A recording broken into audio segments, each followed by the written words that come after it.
Hi, my name is Abigail-Akrofi, and for my Com 200 final, I will be answering the question, how do communication approaches help you make sense of the interconnectedness between self, others, and calling? The first communication approach that is going to help me answer this question is narrative.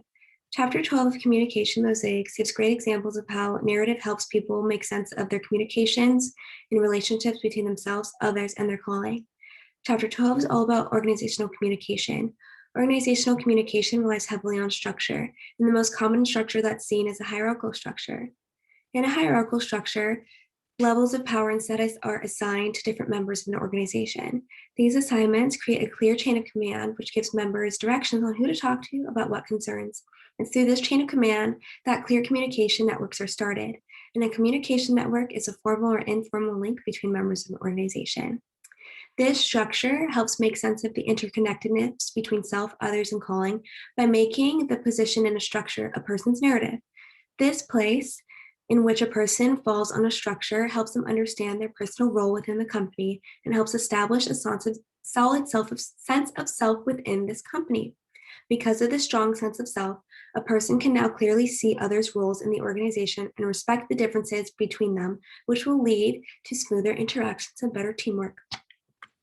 The next example of narrative aiding awareness of others' self and calling can be seen in the journal article, The Narrative of Women in Hotelwork. This journal article mainly focuses on the effect of gender and intersectionality. This article gives a great example of how gender, race, and class create a narrative that affects how you interact with others and how you view your calling.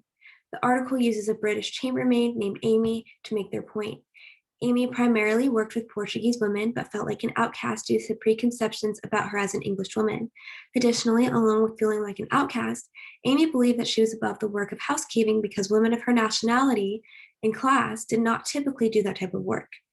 Amy was now using her nationality and class to create a narrative and to separate herself from the women she worked with. The separation is called othering. She was seeing her identity by looking at what was different between her and the other women around her.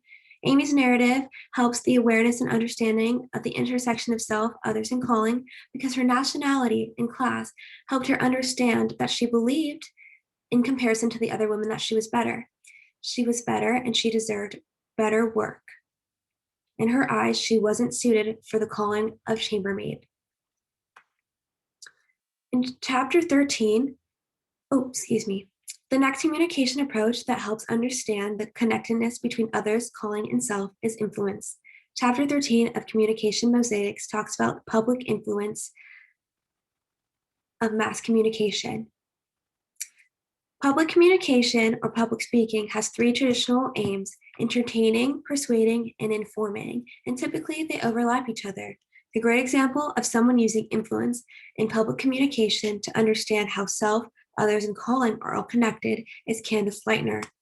Candace Lightner is the founder of Moms Against Drunk Driving, which she founded after her daughter was killed by a drunk driver.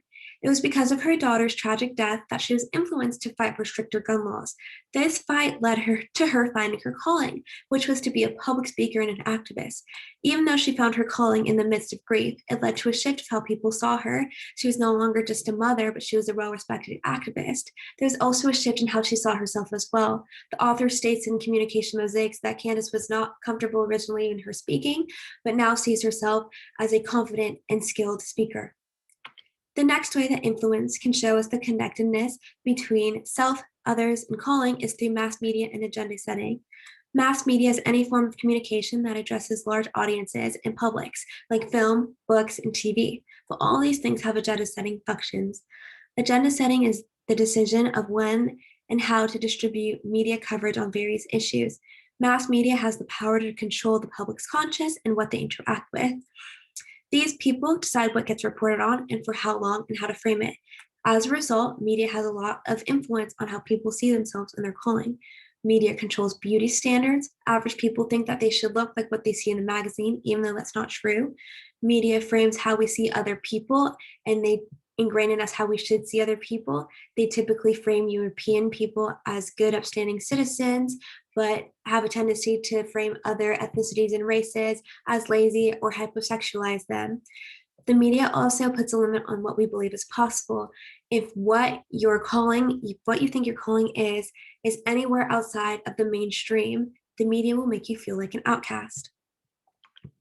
Another way influence works in the connection between self, others, and your calling is through social media influencers.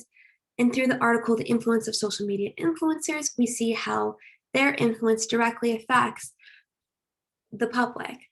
The article focuses on a rise in vaping, even though there was a sharp drop in tobacco usage.